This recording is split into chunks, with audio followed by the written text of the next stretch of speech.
তুমি এই যে আমাকে নিয়ে সারাক্ষণ অ্যানালাইসিস করে যাচ্ছ, সারাক্ষণ আমাকে নিয়ে ভেবে চলেছো, এটা তোমার সময় নষ্ট হচ্ছে।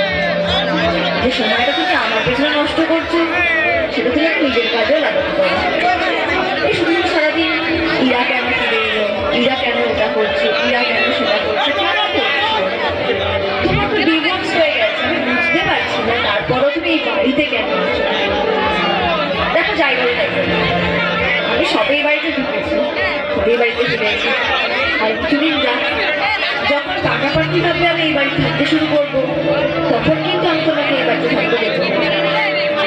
শুধু আমি কেন, আমার থেকে যেতে যেতেই থাকলেই তোমাকে এই বাড়িতে আবার কি করবো বলো? আমি অনেক বড় মনের মানুষ, এরা আর যাই হোক তখন বাড়ি থেকে বের করে দেয়। কি করবে তুমি একা?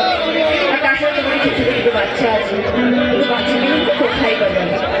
তাই জন্যই বলছি, এই বাড়িতে যখন আসো একটু নিজের মতো করে নিজে থাকো। আমার ব্যাপারে এত এটি ব্যাপার কোনো ব্যাপার নেই। এরা এই বাড়িতে এসেছে, নিজের হাজব্যান্ডকে দেখাশোনা করবে, সুস্থ করে দিবে, স্বাভাবিক। বেশি আমার ব্যাপারে না করাতে গিয়ে নিজের